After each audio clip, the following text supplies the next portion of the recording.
ونستعينه ونستغفره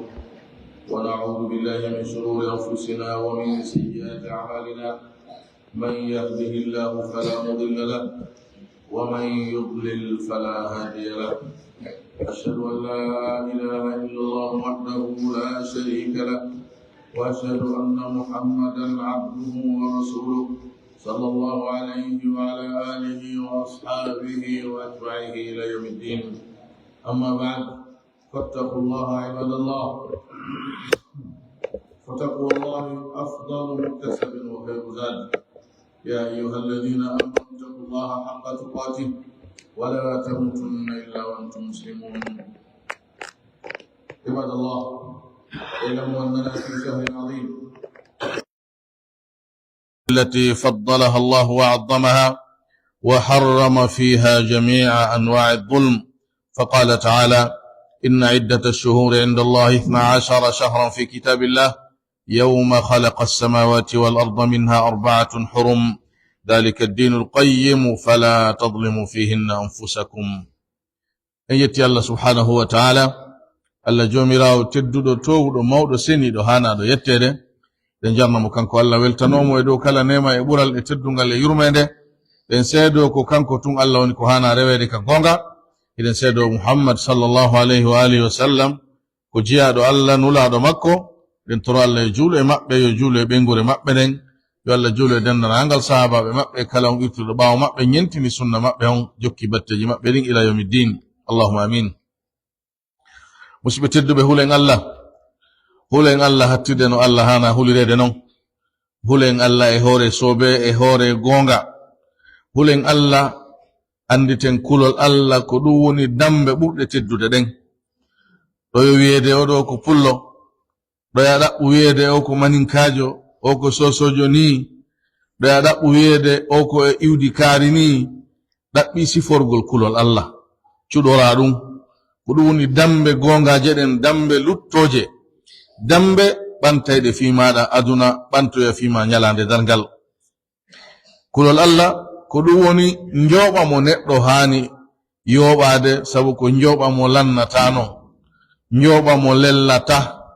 si woni a yoɓikemo a yahata ha lellireɗa a yahata ha lannireɗa a yahata ha hajuma bona a yahata ha heɓa ɓittere e ande e sonja sabu neɗɗo hulɗo Allah on ko wonduɗo e Allah ko mo Allah hewi mo Allah reeni mo Allah ƴetti garanti moƴƴingol fi muɗum Allah wi inna Allaha ma'a alladhina ittaqaw walladhina hum muhsinun Allah hino wondi e ɓen hulɓe mo himo wondi e ɓen moƴƴinoɓe golle hara mi wasike hoore am mi wasigo to kala meɗen siforgol kulol Allah hulen Allah ka finde meɗen tawa en fiɓata si wona ko selli kon ko nulaɗo sallallahu alaihi wasallam fiɓuno kon ko ɓe ardi kon e muɗum ka sharia maɓɓe hulen Allah e dewe meɗen ɗen hara en rewirta Allah si wona ko Allah shar'ini kon ɗon non ka o shar'ini ɗon en wakkiloto moƴƴa rewirenmo noone dewe ɗen fow yer ko wawɗen kon e hoore laɓɓinalngol mo wotindina mo faandomo kanko tun e hoore ñentingol nulaɗo sallallahu alaihi wa alihi wa sallam hara ɓeydali hay e hunde ko nulaɗo adduno kon ɗuytali hay e hunde e yeru ko wawi waɗude kon e ko ɓe adduno kon hulen Allah e jikkuji men ɗin jikkinoren jikkuji nulaɗo ɗin sallallahu alaihi wa sallam ɗin ko ɗi woni jikkuji alqur'ana ɗin nulaɗo siforno moƴƴuɗo jikku ha Allah mantirimo ɗum Allah wi wa innaka la ala khuluqin azim tabiti wondemano an heɗa e jikku mawɗo jikku labaɗo jikku tedduɗo hulen Allah e nediji meɗen ɗin hulen Allah e huwodire meɗen ɗen ɓengure meɗen nden hulen Allah e dendanangal fiyake meɗen moƴƴinen gundo meɗen on tonin ka hittinɗen himmirɗen yo kene meɗen on moƴƴo mo be meɗen sago muɗum nde no yi'e ka yaasi koye tawno laaɓi koye tawno hentini koye tawno uura koye taw fiyake muɗum fo hino moƴƴi sancitaki nyogo nyaganni tuuni luuɓi hay goto yiɗa siforgol non no yiɗirɗani yo kene maɗa on laaɓu yo moƴƴu yo labe yo ya no himmirɗa non yo wonu e daraja towɗo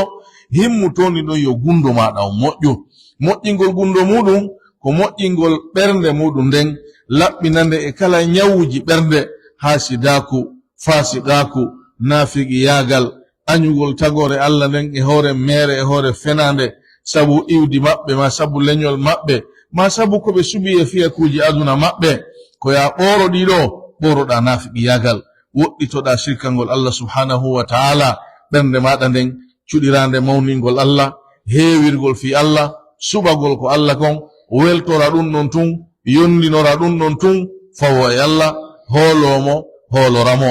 moƴƴingol gundo muɗum ko moƴƴingol golleji muɗum ɗin e konguɗi muɗum ɗin sanga wirniti gite jama on tuma tawi ko an tun ka suudu ma ka biro ma ko an tun ka mbaylahum ma ko an tun hiɗa weddi ka lemangohum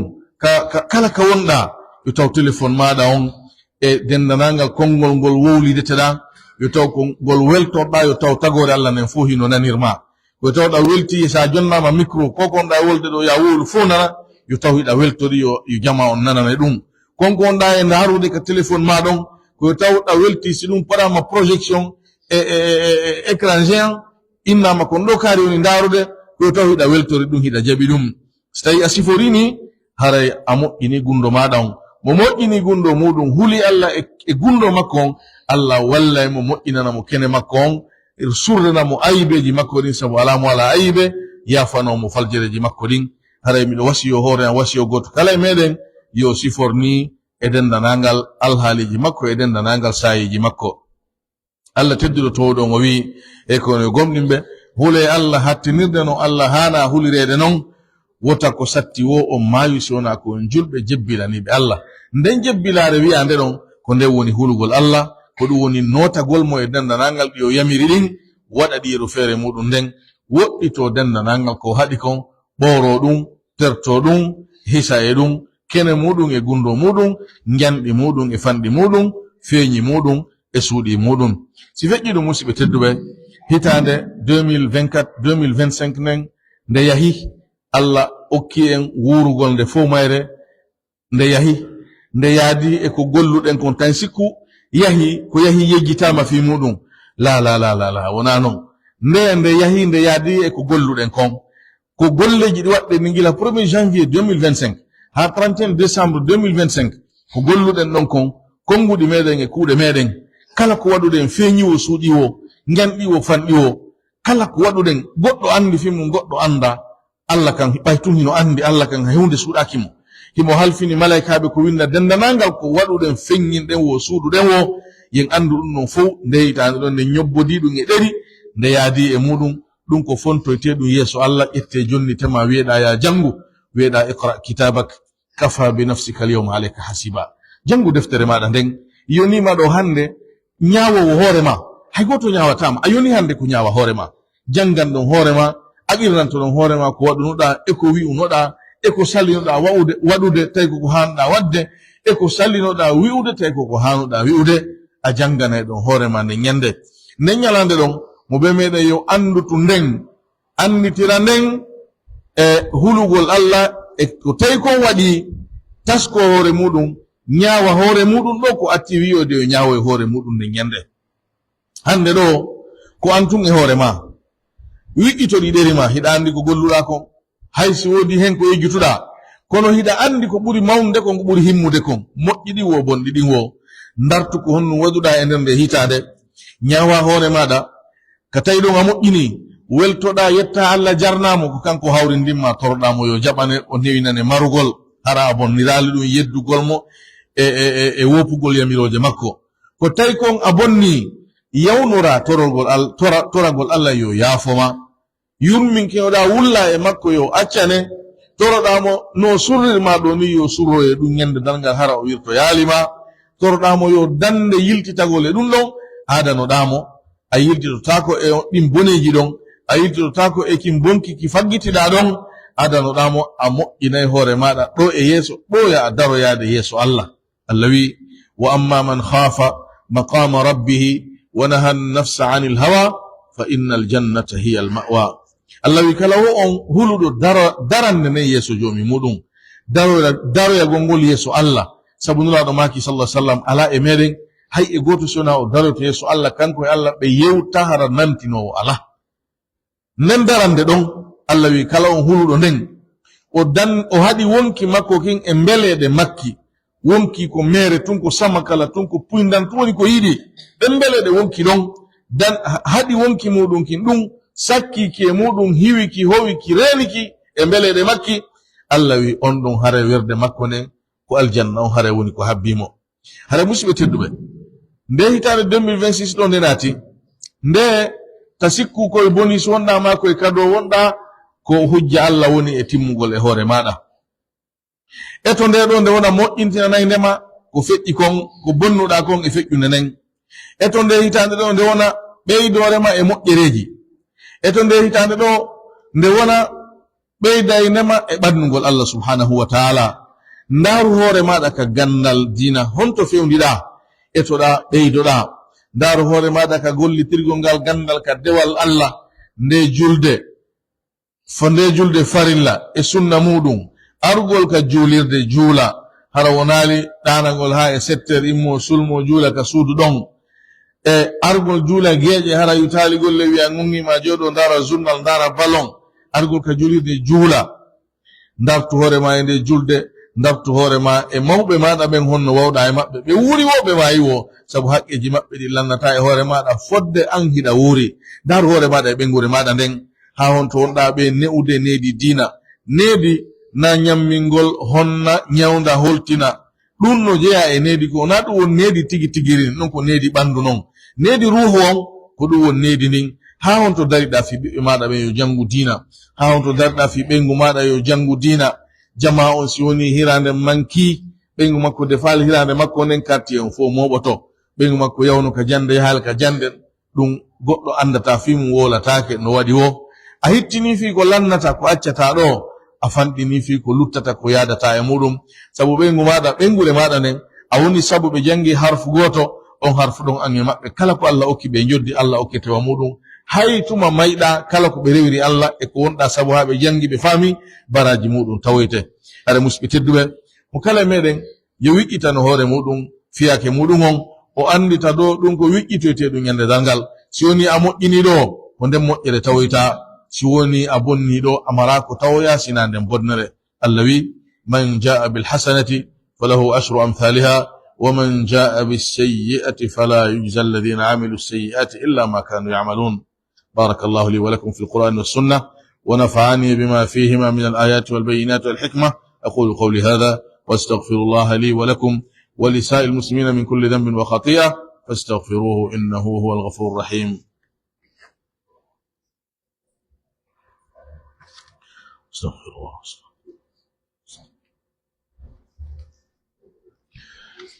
الحمد لله على إحسانه والشكر له على توفيقه وامتنانه وأشهد أن لا إله إلا الله وحده لا شريك له تعظيما لشانه وأشهد أن محمدا عبده ورسوله الداعي إلى رضوانه صلى الله عليه وعلى آله وأصحابه وأتباعه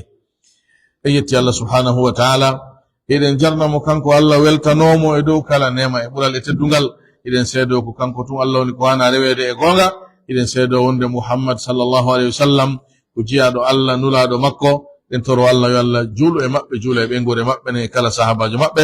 yo Allah juulo e kala witirɗo ɓawo maɓɓe ñentini sunna maɓɓe on jokki batteji maɓɓe ɗin ila yawmiddin Allahumma amin musidɓe tedduɓe Allah subhanahu wa ta'ala on noddi en yamiri en hulugol mo sabu ko ittirino neɗɗo huliri Allah wo fi makko moƴƴiri hande ɗo ko ittirino huliri Allah wo fi makko moƴƴirta ñande jango Allah wi ya ayyuhalladhina amanu ittaqullaha wal tanzur nafsum ma qaddamat lighad wattaqullaha inna Allaha khabirun bima ta'malun o wi hekono yo gomɗinɓe hule Allah kala e moɗon yo ndaaru ko honɗum eɓɓani fi jango si wiyama ko honɗum eɓɓani fi jango na ñallal jango wangal ma hitande alore nden ko jango ɓaawo o aduna ɗo si feƴƴi aduna on ɗo o fu makko ko hande darngal ngal e fiyake muɗum fo muɗum kañum kadi ko jango nden ñalande jango ɗo ñande darngal ñande jama on immintinoyte darne yeeso Allah fi hasbede fi ñaawede yoɓe joddi kuuɗe muɗum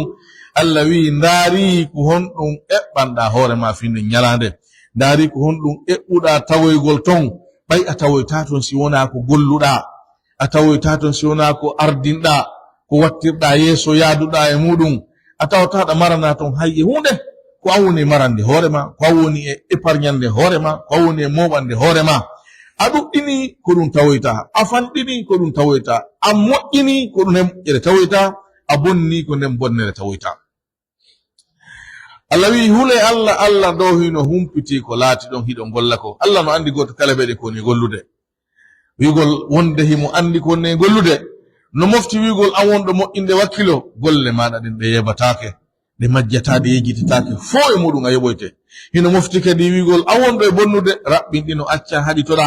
sabu koko wonɗa e wadde fo dow a tawoye ɗon ko a yoɓoyteɗe joddi muɗum moƴƴere ko moƴƴere yoɓirte moƴƴereji sowidiroyteɗi bone on ko bone sifa muɗum yoɓoyte Allah subhanahu wa ta'ala on o wi yawma tajidu kullu nafsin ma amilat min khairin muhdara wa ma amilat min su ɗum ko ñalande dangal ñande kala wokki arata tawa ko golli kon fof hino addana ɗum hino wallina yeeso muɗum ko moƴƴi kon wo ko boni kon wo amma non on bone ɗon Allah wi wonki ki yiɗay yo hakkunde muɗum e ɗen golleji bonɗi ɗon woɗɗodir yani yo woɗɗintine ɗum yo ɗum pottinanemo o yiɗa yiwgol ɗum o yiɗa ɗum dambe e makko o yiɗa ɗum askintinde e makko honno noon ɗum woni reta ko am mooɓi naɓori dongal maɗa ngal fondanɗa hoorema hombo rondanto ma ngal goɗɗo rondantama koma ngal foygintinal ngal hoorema foygintinirangal ɗoytugol ɓoragol golleji bonɗi ɗin mawningol ngal ko mawninirgol ngal finde sellude nden dewe laaɓuɗe ɗen wondude e laɓɓinalngol Allah e ñentingol nulaɗo sallallahu alaihi wasallam mawningol ngal ko mawninirgol ngal moƴƴugol jikkuji ɗin anda e musidɓe tedduɓe hiɗen e fewndo lewru horma lewru rajibi lewru ndu Allah suɓi wattide e lebbi tati waɗi ɗin noon ko lebbi ɗi okki horma ɗi o haɗi sincugol hare hay hakkunde julɗo e kefeero daganaki julɓen ka ɓe sinca hare hakkunde maɓɓe e kefeero e ɗi lebbi ɗon hare ɗen dagani ke ɓe wosi woni yanama e maɓɓe yottagol légitime défense ko yerɗum ɗo woni ko daganiɓe Allah ko mawnini kon koyo ɗum mawnine Allah wi dalika wa man yu'azzim hurumatillahi fa huwa khairul lahu inda rabbih o wi kala wo on mawninɗo hormaji Allah ɗin ɗum ko ɗum woni ko moƴƴanimo ko Allah tindini wondema mo hoyfini fi majji jasiniɗi ko jayre e koyaran woni ko habbimo ñalande dargal haray ko woturu e ɗin lebbi wonɗen e muɗum lewru rajibi haray noon lewru nun ko mawninirtendu ɓoragol bakkatu woɗɗito e yeddugol Allah woɗɗito e toñugol tagore Allah nden ko mawninirtendu heyɗintingol tububu e hakkunde muɗum e Allah ɓeydu tubugol ruttoɗa e Allah eto ha laaɓa e bakkatuji maɗa ɓoroɗa mawninir ndu lewru adanagol Allah ɓeydugol moƴƴugol mawninir ndu lewru adanagol Allah ɓeydugol ɓoragol ko boni kon sabu yeru ko ɓoriɗa boni o a moƴƴi hawa ɗum yeru ko ɓeydiɗa e moƴƴere o a ɓeydi moƴƴugol hawa ɗum haray noon e hoore ɗum ɗo fof lewru ndun ndu ala dewal ko ndu hertori ndu ala julde ko ndu hertori ndu ala korka ko ndu hertori wona sadaka wona jokkere enɗan wona waɗoygol umra wona hay e hunde ndu ala dewal ko ndu hertori dewe ko sarɗina e ɗiya lebbi kon fof sunna e farilla hino sarɗiɗa e muɗum sona yeru sumaye e hajju ko sarɗina e lewru sumaye ɗum e lebbi hajju ɗin ko ɗum ɗon sarɗinaka e majji wagtuji ɗin joyi ka jolirde ko a ɓeydu duumagol e majji e ndu lewru ɗo wona woni noon si woni wona kayru julde sunna ɗe woɗen julde ɗen no sarɗina e muɗum ko ya wakkilo duumoɗa e muɗum korka sunna on kañum kadi wana noon tenen e alkamisa e ayyamul bid ko newani mawo amma sincugol ton hoɗugol ñalande kaarire ɗum ɗon ko bida tawa kay dina sella ko bakka tawoyta ka Allah sincugol ton julugol jemma kaarijo wona jeɗɗaɓo wona sappo e go'aɓo wona sappo e tataɓo wona feccere mayru wona noga e jeɗɗi mayru fof e muɗum sella no dagani ma noon ka juula ñande newani mawo tawi ɓandu maɗa no foygiti ngorde ɗuuɗa ɗawonde cellal no dagani ma juula haysko jemmaji mayru on fof no selli kono hertinirgol ndu ko ndu hertora ɗum non ko sincugol bakka e dina Allah kam nulaɗo sa sallam no haɗi en ɗum ɓe maki wa iyyakum wa muhdathatul umur fa inna kulla muhdathatin bid'a wa kulla bid'atin dalala ɓe maki mi haɗi on mi rentini on e fiyakuji sincaɗi bakka ka dina sabu ko heɗintina sinca bakka dina kon fof ko ɗum wiyete bid'a sincaɗi fuɗɗitaɗi tawnoɗi wodano ko andaka kala noon bid'a ɗum ko e majjere nden woni ko jeeya hare wota en tewto cuɗanay ɓen ko tawata alda e dalil wota en tewto ɓe Allah jarribori okkugol gandal ɓoyloɓe nassuji ɗi waɗaɗi naɓi daɗi e faale maɓɓe on wota en tewto ben haysi be jangi ha hondunde haysi mar diplôme ji hondunde ko jangube majjinobe tagore Allah nen sunna on ko non jokkete gonga kanko kan non jokkete kala no dudo may dum don notomo kala no dum ay ko na dum don oromo wodito damo اللهم صل على محمد وعلى آل محمد كما صليت على إبراهيم وعلى آل إبراهيم إنك حميد مجيد اللهم بارك على محمد وعلى آل محمد كما باركت على إبراهيم وعلى آل إبراهيم إنك حميد مجيد وارض اللهم عن الخلفاء الراشدين وعن جميع الآل وصحب الكرام وأنا معهم بمنك ورحمتك وعفوك وجودك وإحسانك يا أرحم الراحمين اللهم أعز الإسلام والمسلمين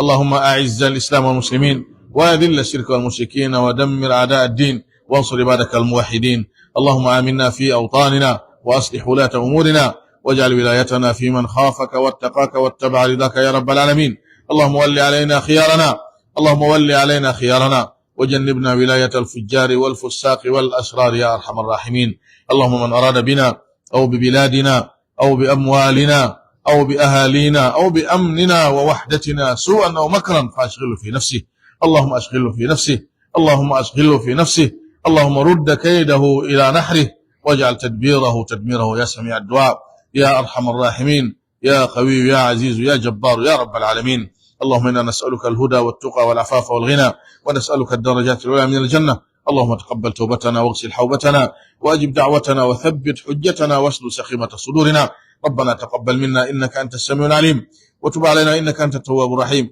واغفر لنا ولوالدينا ولجميع المسلمين اللهم اغفر لنا ولوالدينا اللهم اغفر لنا ولوالدينا رب ارحمهم كما ربونا صغارا اللهم إنا نسألك صلاحا في ذرياتنا رب اجعلهم صالحين مصلحين رب اجعلهم صالحين مصلحين رب اجعلهم صالحين مصلحين هداة مهتدين غير ضالين ولا مضلين برحمتك يا أرحم الراحمين عباد الله إن الله يأمر بالعدل والإحسان وإيتاء ذي القربى وينهى عن الفحشاء والمنكر والبغي يعظكم لعلكم تذكرون فاذكروا الله العظيم الجليل يذكركم واشكروه على آلائه ونعمه يزدكم ولذكر الله أكبر والله يعلم ما تصنعون